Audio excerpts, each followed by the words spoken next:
how you decided to tackle this issue, and particularly how you chose sort of these three central characters, Brittany, David, and Carol, as the framing narrative for this story. Okay, well, thank you all for coming. And so where did it start? It started almost 5 years ago with the Sony hack, and when we saw basically our president coming on television and talking about it, and this convergence of technology and politics, we thought this would be an interesting subject. But as we started to follow it, we realized that it wasn't a physical hack that was most interesting. It was actually the mental hack, or what was happening to our brains with targeting and manipulation, and especially with the lead up to the election, 2016 election. We'd also, my husband and I, who co-directed this film, made a film called The Square, which was about the Egyptian Revolution. Thank you.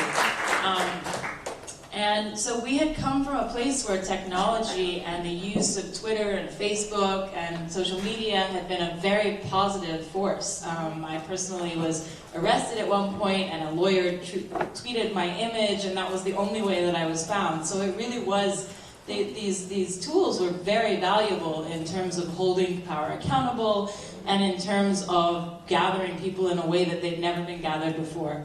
So when the pendulum began to sort of swing in the other direction, and those very same tools were being used by authoritarian governments and used to spy on people, and we started to think this is really also the subject that we should be thinking about and looking at. And then again, we started to, as Brexit happened, the lead up to the 2016 election happened, we started to see it coming to the West, and we thought this would be a very interesting topic, but it was invisible. It was happening on our computer screens, and as David aptly says, it's how do you make the invisible visible? So we started to look for people, because we make verite films, which we try to have people feel like you're watching a fiction film and being led through these, what's happening, not knowing what's next. And so we tried to find people that were living it.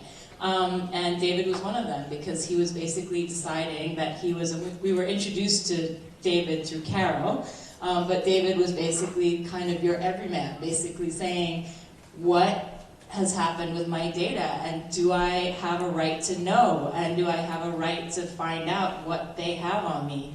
And we thought that was fascinating, and so we asked him if we could follow him, and he agreed, thankfully. And Carol was somebody who had been writing and obsessed with this topic, so we followed her. And then later, we heard about a woman named Brittany Kaiser, and we had heard about her through Paul Hilder. And we called her, or she called us. Paul gave you our number, and first Kareem, and then you were introduced to me separately somehow. And I talked to Brittany, and I was just listening to her story, and it was incredible that here was a person that had been in the thick of it, was leaving, and was about to go on this incredible journey, and she was about to jump off this cliff, and we asked her if we could come along for the ride. And she said, well, I'm about to go to Thailand for a few days. I can't tell you exactly where, but I will tell you the airport to land in. And so Kareem got on a plane and went to Thailand, and the first interview that you see in the pool is really their first conversation. Yeah, we had known each other for 30 minutes. So one of the things that we see over and over when we look at various kinds of cybersecurity and privacy violations is there are so many different companies and stakeholders involved. When you're online, there are the internet service providers carrying the traffic, there are social media companies like Facebook, there are third-party contractors like Cambridge Analytica, and when you try to sort of dissect any kind of incident, whether it's one like the campaigning stuff that's being discussed in the movie, something like the Equifax breach, there are so many different people and companies involved that it's really hard to assign responsibility. And that's one of the reasons, not the only reason, that we've struggled a lot to put in place good policies, to have really clear regulatory regimes around this. And I think that comes up very clearly in this film, where There's a Facebook component, there's a Cambridge Analytica component, there's an individual component of sort of what are people able to access themselves, what decisions do they get to make for themselves. One thing I was very struck by in the movie, Brittany, is when you were watching Mark Zuckerberg's testimony to Congress in the United States, and he was talking about sort of what he thought or his perspective on what had happened, and you were feeling like he was really putting all the blame on Cambridge Analytica and saying, look, they were in the room, the people from Facebook. I'm curious if you can talk a little bit more about what Facebook's involvement was and how you saw sort of the symbiosis or the relationship between Facebook and Cambridge Analytica there.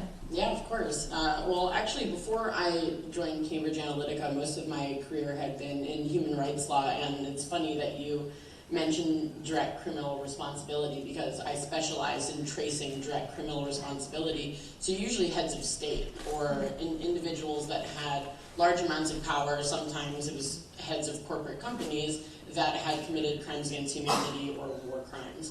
And when we started to look at dissecting what happened in the 2016 elections, as you said, there were so many different players involved. But when you start to look at where is the beginning of the responsibility, you start to look at what was the original data leak. And that originally was the Facebook Friends API, which allowed, as soon as an individual, any of us that ever took a what is your favorite Disney princess, or what country should you really live in, any of those quizzes, as soon as you clicked that you agreed, and I don't know if anyone would raise their hand if you have ever read the terms and conditions for a Facebook app or anything else that you've ever downloaded online. Anybody?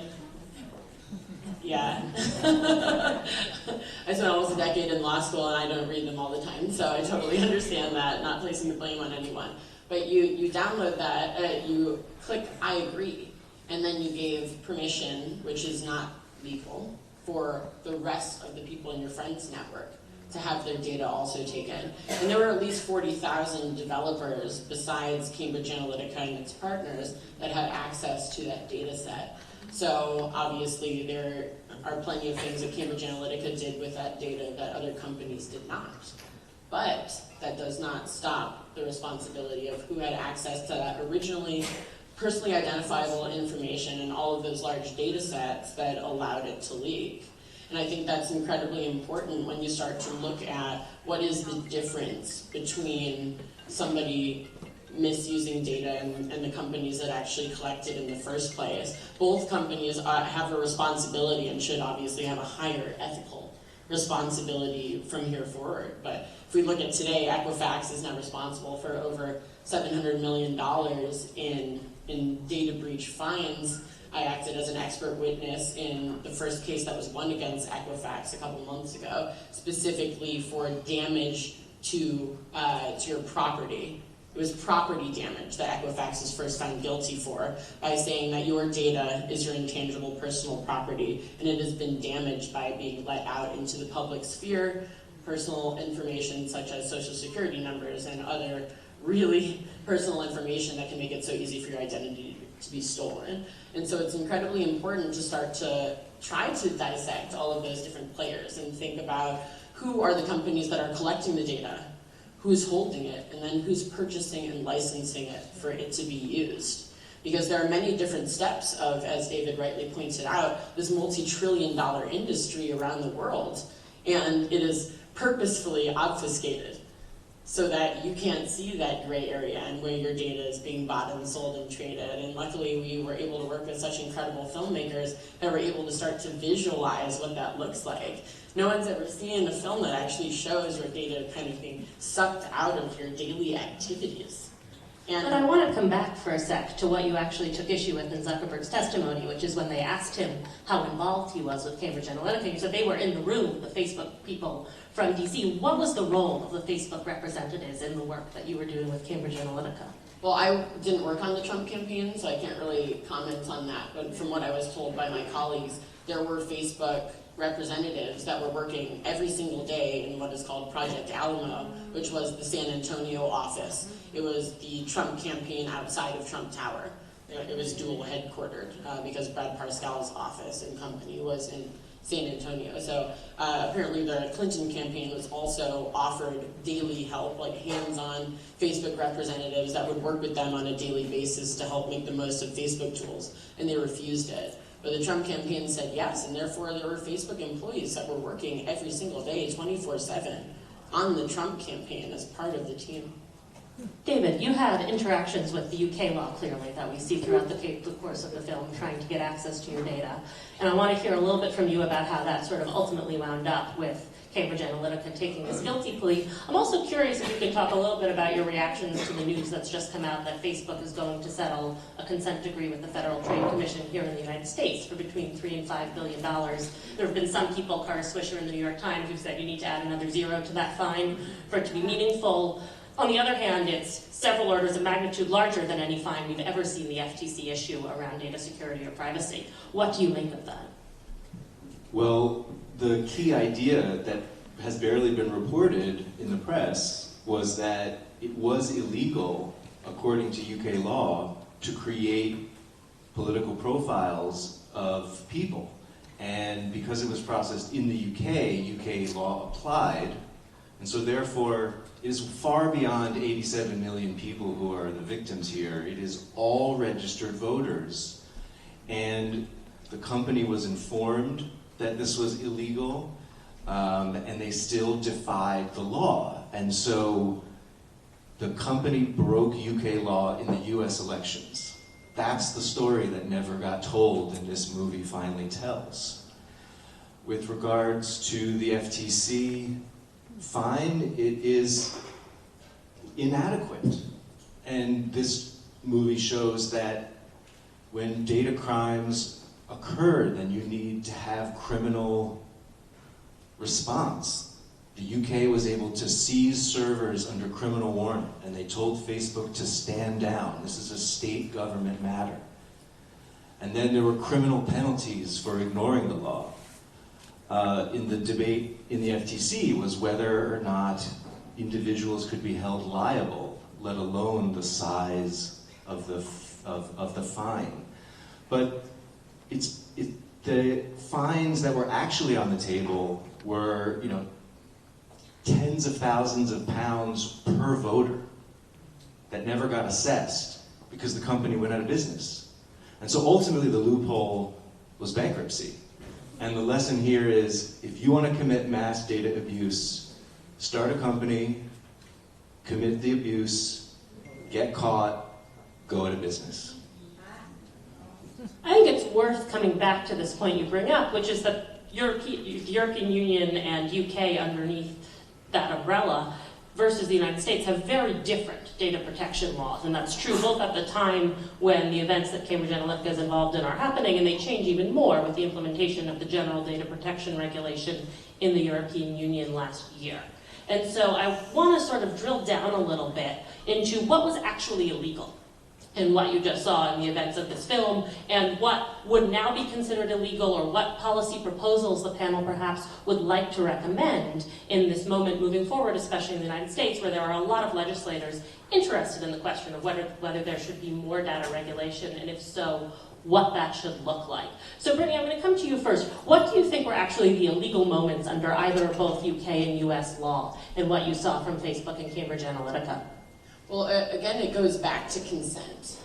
If I'm going to originally address your question, which is the differences in Europe and US. In Europe, because of GDPR and actually many data protection regulations that were put in before that, you are automatically opted out. Your data cannot be collected unless you have some sort of opt-in. So those terms and conditions that you don't read, you have to click on it, you have to agree to something for that to be collected and held and used for a certain purpose. In the United States, this may come as a surprise to some people, it may not, but you are pre-opted in. So you are opted in just because you are in this country to your data being collected and held and bought and sold and traded without any further permissions from yourself. And so that's where the Facebook Friends API came into a lot of trouble. And then again, that's where the Brexiteers and perhaps members of other campaigns were in a situation where they were taking data sets that people did not consent to be matched and used for certain purposes. Now, luckily, in the United Kingdom and throughout the European Union, political use of data is very regulated. So when you're talking about using commercial data sets for political purposes, you need explicit permissions for that to be used. So it's very possible that in the Brexit campaigns, that is one of the biggest issues. The commercial data sets were used for political purposes without an explicit opt-in of those individuals. And so yes, that carries a bit of a fine, but unfortunately GDPR only came into action on May 25th of last year, and this happened before that. So we went back to the data protection regulation of 1998, which basically said you either are going to have a percentage of your annual revenue or 500,000 pounds, whichever, you know, and 500,000 pounds is all that Facebook got fined in the United Kingdom because of that. And even the contravention of both electoral and data protection laws by the Leave EU campaign were so minimal that you could hardly even call it a slap on the wrist. Facebook made that money back in 7 minutes, I think, was estimated.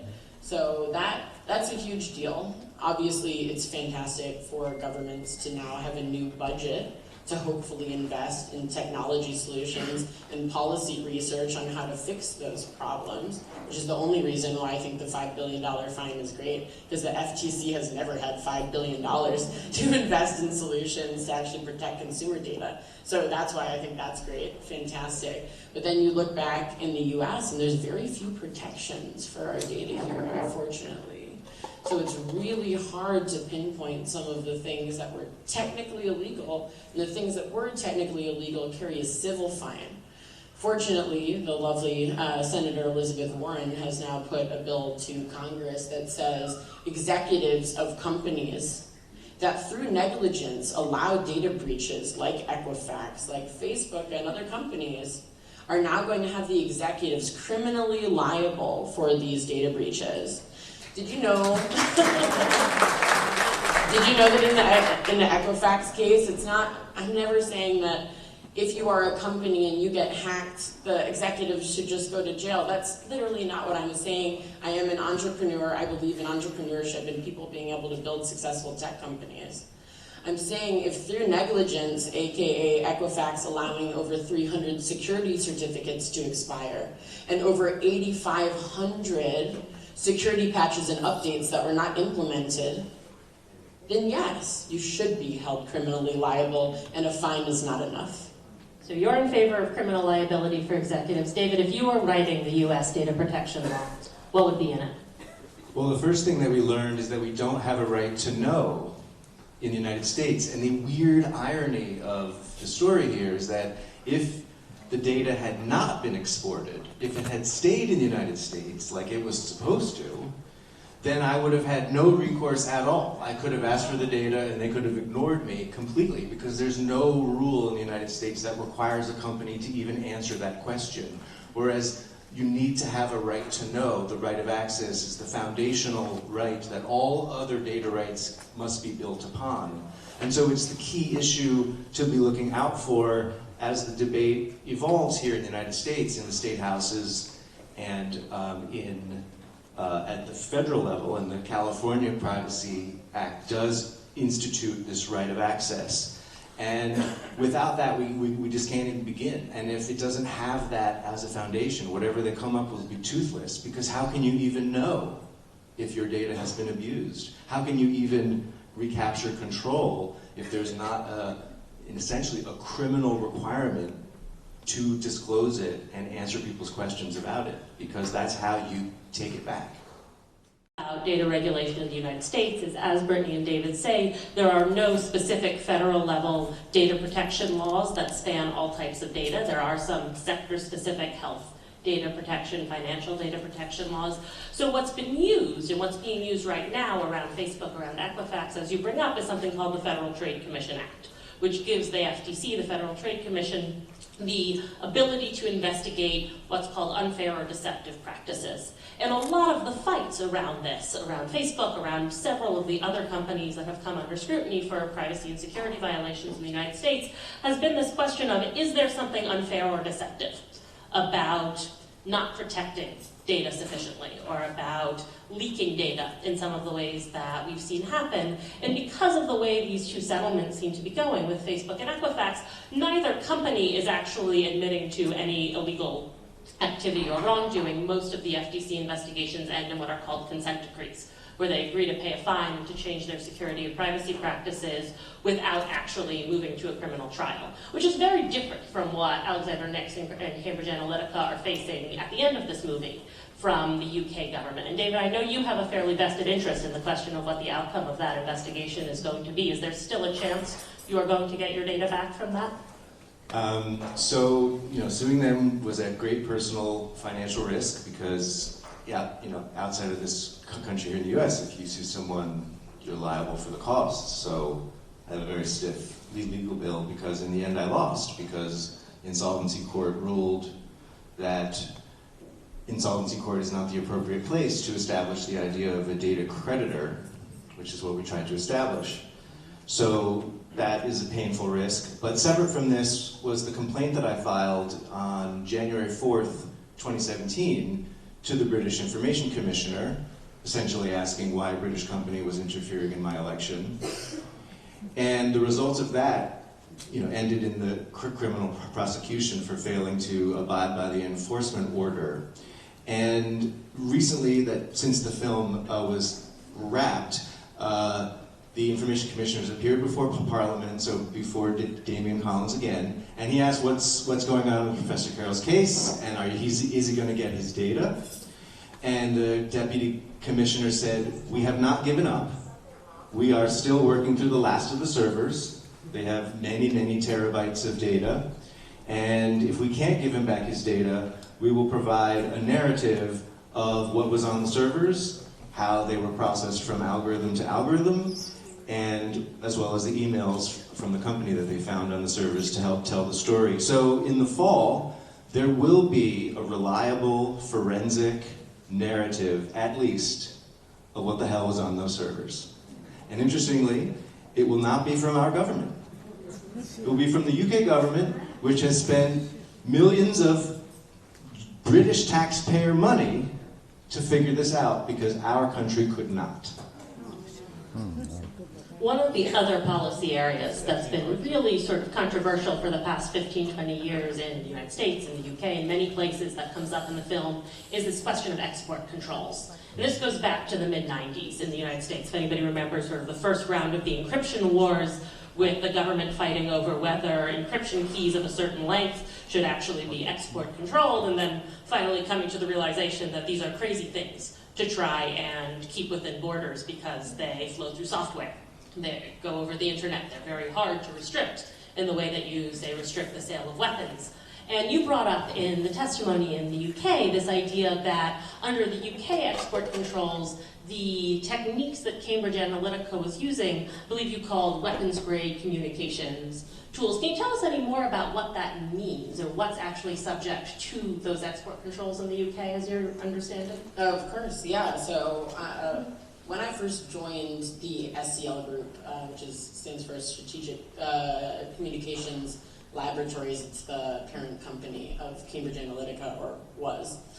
I had my first meeting with the SCL defense team that had flown in from the UAE, and they were telling me a little bit more about how they used their PSYOPs technology, which again was collecting a much more basic level of national data sets in countries where they were working. So it could be anything from the census to United Nations data to data that was collected literally door to door, usually in a lot of countries that didn't have a large internet penetration, so not much from phones and computers, to be fair. So a lot more simple data sets. But those data sets would be modeled and they would be analyzed, and they would be analyzed under a psychographic lens. So it meant there would be teams of psychologists that would be designing some of the surveys that they would put out on the door-to-door questions. And then they would put people into psychographic groups, so to understand how people think, how they can be persuaded. And I was told about the big project they were working on at the time, which seemed pretty kosher to me, they were working on a project with NATO in order to find people who were vulnerable to being recruited into ISIS and to run counter-propaganda communications against ISIS recruiters in order to keep those usually kids at home safe with their families and not sneaking themselves into Syria. So this is pretty cool. Like, tell me a little bit more about how this is done. You're training all the allied militaries to use this. This is exciting. You know, I'm writing my PhD right now on how we can use big data in order to prevent war. So it sounds like you guys might be doing something pretty similar. I want to know more about it. And he said, oh, well, you know, it's been very, very difficult to make this like more widely accessible for many years because we have had an export control. And what that means is that our communications technology is considered weapons-grade technology, and therefore we need permission from the British government whenever we use it outside of a partnership with the British government. So, okay, well, that also sounds fantastic. We can work with the British government in places where this is needed. Tell me more. And he goes, oh, well, it shouldn't be such a problem anymore because we haven't actually renewed that classification. Sounded kind of confusing to me. What do you mean you haven't renewed it? And the head of SCL Defense told me, oh, well, you know, it's a lot of paperwork and it's very expensive. So we haven't renewed it. So now we don't actually have to go through that process in order to use it wherever we want. Okay. So it was weapons grade last year, and this year it's use it wherever you want. And on March 16th, Nigel Oakes, who is the head of SCL Defense, gave a presentation to the Global Engagement Center in the State Department on the contract that they were awarded to do this counter-propaganda work. And some anonymous person emailed me that presentation, and I could see what a military-grade SCL project looks like. And it was remarkable, and it sort of confirmed my worst fears that they just, you know, you can use the technique for counterterrorism or elections, just as Nick says, it's the same model, the same methodology. So I want to wrap up before we open up to some questions from you with a final question for each of you, and also I think a little bit of a recap of where I see some pretty clear violations of policy. And the first one, which I think you touch on briefly in the film, but is not a real focus, is where Cambridge Analytica actually gets the data from originally, which is not directly from Facebook, but from a professor at Cambridge, Kogan. I mean, because I'm a professor, I of course think that's the central character in this film.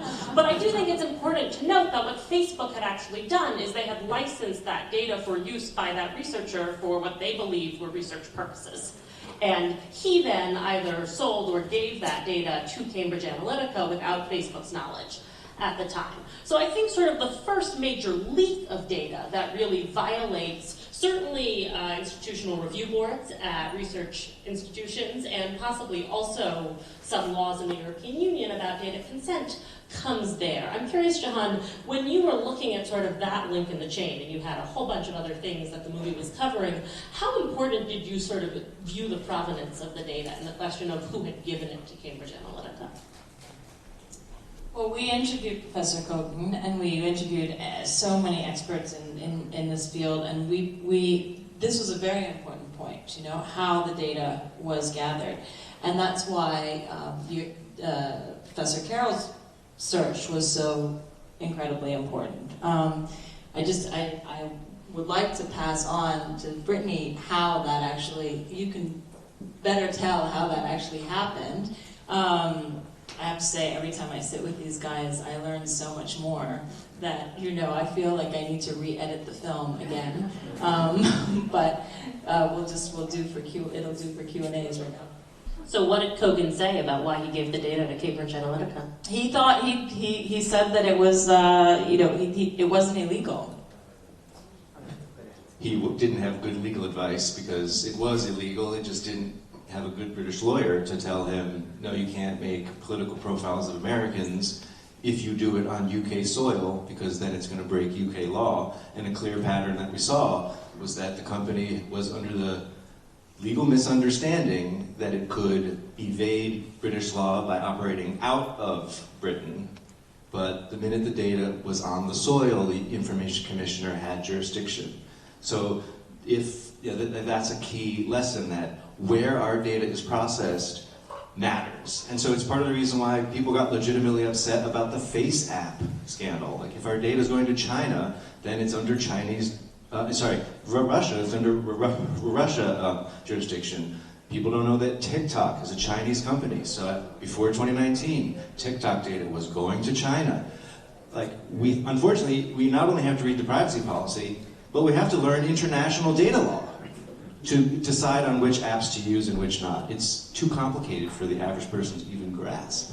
So for those keeping score at home, violation number 1 I want to highlight is Kogan, breaking his contract with Facebook, that he was going to use this data for research.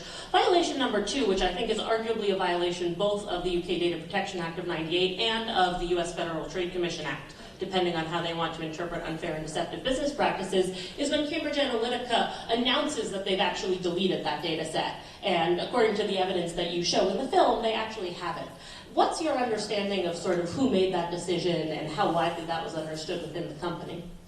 Yeah, so I was actually with both our CEO and our Chief Data Officer the day that, I guess it was in December 2015, that the first articles came out saying, okay, well, Cambridge Analytica has data sets that they're not allowed to have, and they got it from Facebook. And this blew up all over the press while I'm sitting in Washington, D.C. with the 2 main decision makers of my company. And I'm reading my phone, looking at them,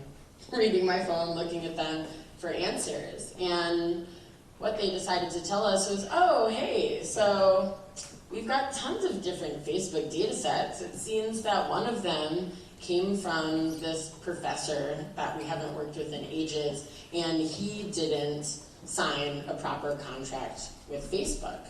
And he illegally gave us the data without us knowing. All right, so we're going to take a few questions from the audience. So if you have one, raise your hand. Somebody will come to you with a mic.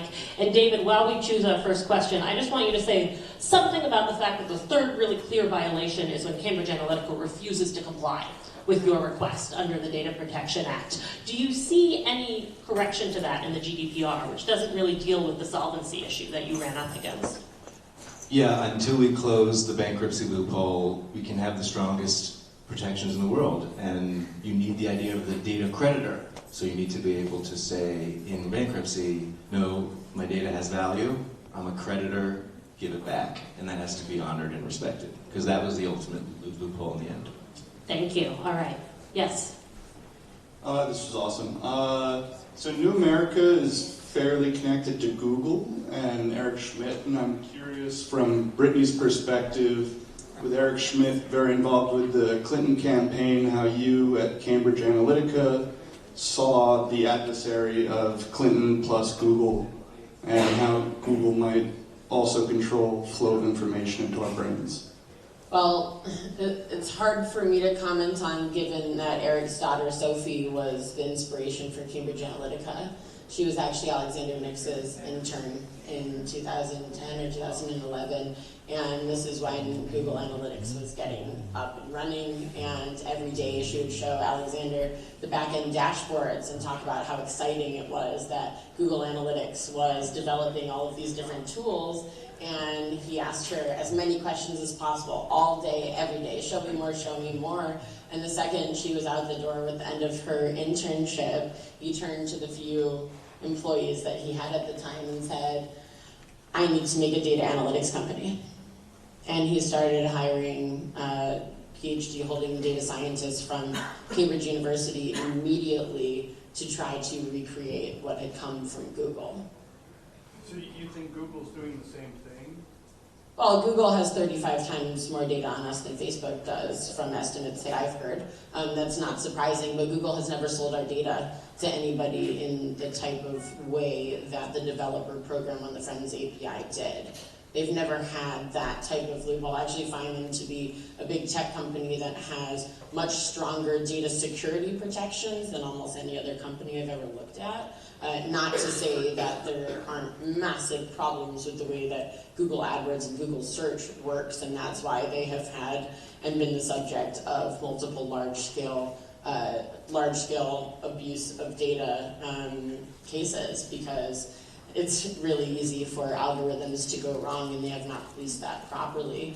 So I'm not absolving them of anything, I'm just saying Google has been at the forefront of creating new tech using predictive algorithms and using big data sets, and they have more data than most other companies do. So they're always going to be kind of the leader, and where other companies try to keep up with them but perhaps don't have the money or staff or expertise to protect that data that they're using as well.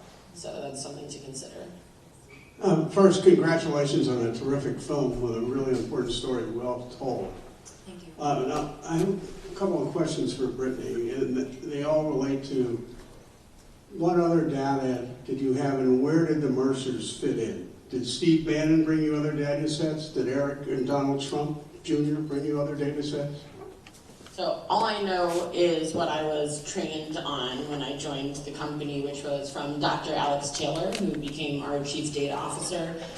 So the Facebook data set was actually a lot smaller than most of the other data sets that were contained in the Cambridge Analytica database. And the rest of the data sets were the ones that were obtained 100% legally, but again, without any of your explicit consent, because we live in the United States. So from companies that are similar to Equifax, like Experian, Axiom, Infogroup, Magellan, Labels and Lists, also called L2, which specifically sells your voter data for commercial purposes. All of those big data vendors, where their entire business is to collect and buy and sell and trade your data. Those are the type of companies, just like Equifax, that are sitting there monetizing your personal data, your assets for a living. That's all that they have. Those are the assets of their company, and they're completely unregulated, which is why companies like Equifax can go ahead and have absolutely no security protocols in place for years and years and years, and then have the nerve to come into court while I'm sitting there and actually say, we don't have any responsibility to protect your personal data. Oh, really? I thought that was the sole asset of your company. But again, we all have to remember that until we make policy changes, our digital assets, our data, are the only asset class in the world where the producers, all of us, have zero rights to the value of that asset. Did you ever look at my big data? I actually never looked at my own, which I'm kind of shocked that I never asked for. I was always given access, but I do remember when you first asked. It was a buzz in the office. Oh, there's this professor called David that wants his data back. And a lot of, it was quite strange. I mean, it's amazing to have this conversation now, actually. But I remember feeling like, okay, well, he's a professor of marketing. Surely he knows that everybody has his data. And there's no way to like delete it or get it back. So surely he knows that. Obviously, he's a professor. So what is he playing at here? I mean, obviously I get it now, but at the time it actually confused me what the actual request was about. Hi, thank you so much for that film. That was incredible. You guys are my heroes. Brittany, you're a class hero to me, because I think that what one of the characters in the film said was that anyone could have been Cambridge Analytica. There's something about the system that we live in that produces firms like Cambridge Analytica. And I think that's because in the world we live in, under capitalism, can you have genuine democracy when you have people who can literally buy words that come out of politicians' mouths? And those people represent a very small slice of the population. So I appreciate talking about rights, and I appreciate talking about democracy, and I don't want to fetishize it, because in the world we live in, democracy is bought by the highest bidder, and it always has been. And of course, when we have evolved technologies like we do today, you're gonna see Cambridge Analytica and more sophisticated attempts at doing the exact same thing that are able to comply with whatever loopholes we eventually set up. So that being said, I guess I'm wondering, I feel like this was a giant sort of unauthorized, perverse social experiment that was conducted on how human beings behave in groups according to certain sort of stimuli. And I believe it's much more robust than any other experiments that actually trained ethical psychologists have conducted. And I would love to see us demand the opportunity to really examine and analyze these processes so that we can benefit collectively and understand more about our own psyches in groups so that we can bring about real, fundamental, equitable change. The question was, can we demand this as a social, demand this information to conduct a social experiment to benefit our human species? All right, we're going to go to the next question. Another one. That'll be the last question. Thank you so much for such a revealing film. It reminded me of one of my own double standards, which is when I would hear loud music on the train or loud music on a car driving by, it would annoy me until I enjoyed the music they were playing. So what if, let's say so many unethical things were highlighted here, what if these were used for good? Does that exonerate, some of the history, and can that undo some of what happened? If there's no rights undergirding that, then it can't be made for good. So we first need to at least approach the fundamental human rights that are enshrined in the EU Charter that says data protection is a fundamental human right. It's not in the Constitution. We need a fundamental right to it, and only then can we even begin to possibly contemplate a possible ethical use of it. But until it happens, it's not possible. I think the example they give in the film of can we convince impressionable youth not to join Al-Qaeda might be an example that I at least would view as an ethical use of trying to sort of put some of these influential or influence techniques in the field.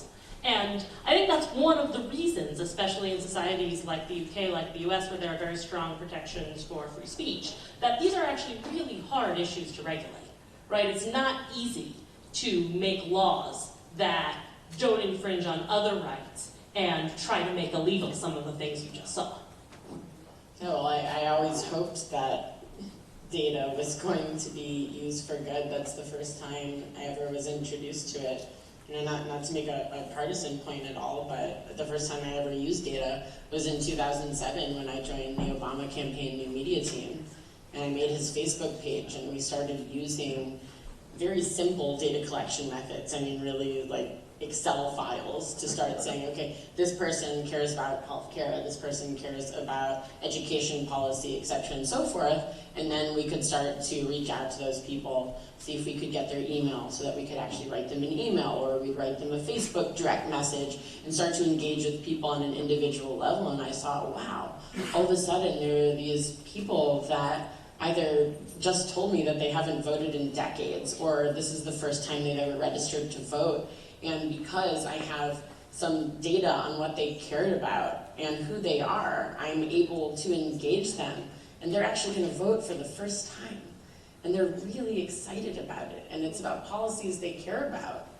And then I joined Cambridge Analytica when I was in the middle of writing my PhD, which was on genocide prevention. And I got into my third chapter when I was writing about how big data sets could be used to build early warning systems, so that heads of state and ambassadors and UN departments would actually have live data so that they could see impending crises as they were happening and intervene early so that we didn't have to deal with crimes against humanity. And you stopped it before it started.